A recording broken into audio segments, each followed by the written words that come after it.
Have you ever sat by your lonesome self in a dank, lonely room and thought to yourself, man, what the heck happened to Sonic?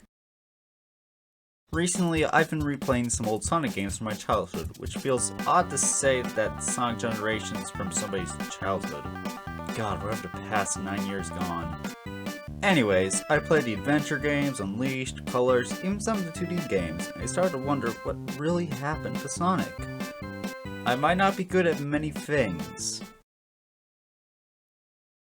So I noticed a pattern with Sonic's success throughout the years, and as expected, it's shoddy as hell. From pinball to ripping off Bessel Hawkins, from gunplay to swordplay, from Sonic on a hoverboard to whatever Free Riders is, the whole series is a bit of a mess.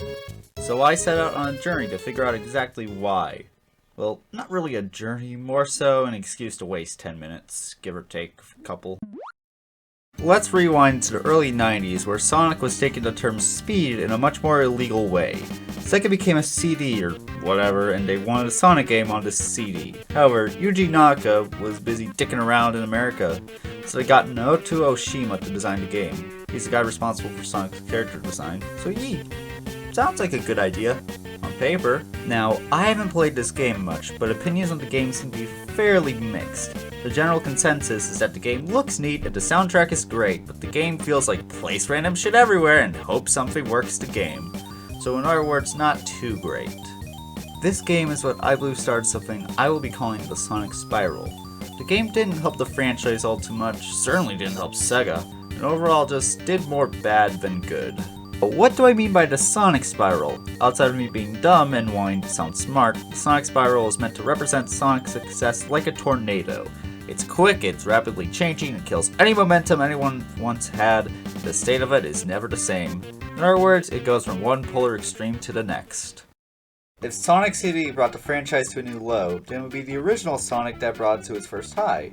Basically took the game industry and flipped it the bird, particularly to our red overlords. Now, was it a super well thought out and compelling game? You already know the answer to that question, but it did show the world how with enough perseverance, anything can be a hit. Even whatever the hell this abomination of nature is. Like seriously, oh my god. Then Adventure 2 was the next high, specifically Battle on the GameCube. Introduced many new kids to the Blue Furry and helped the brand survive in some ways, even if it did make me go deaf.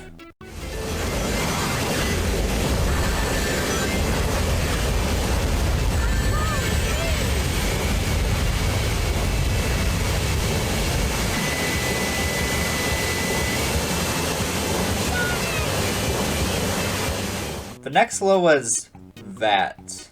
The game actually had a promise, but Yuji Naka left the team to create Probe, and eventually the team was split in two so they could make a Wii spin-off that also wasn't received well.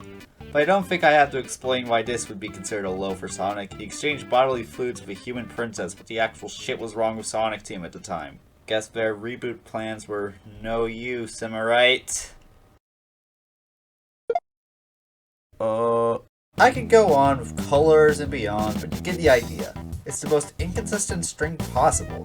The second Sonic has something good, it's pounded into the dirt. But why is that? Can't these games just consistently be enjoyable? Well, yes and no. Yes, in theory, Sonic can always focus on being fun. That is what video games are for, after all. When you think about it, that was never even the point of Sonic.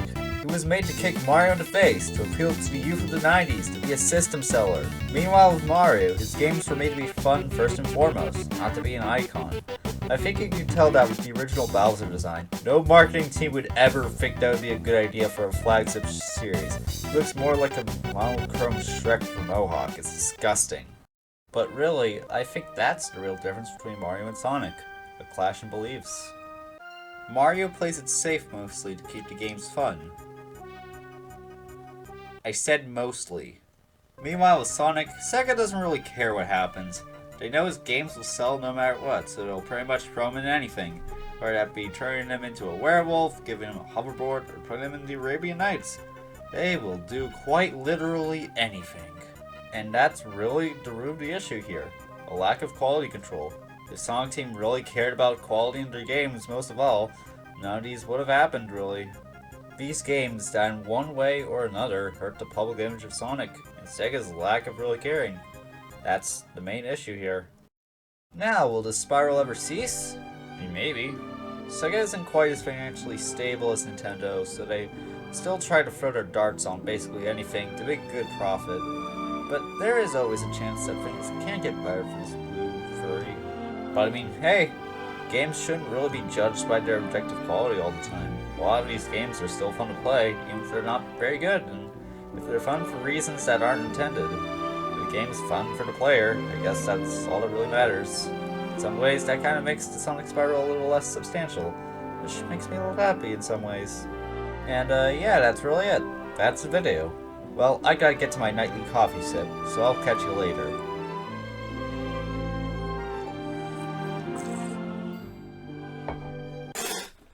This is gasoline! What the fuck?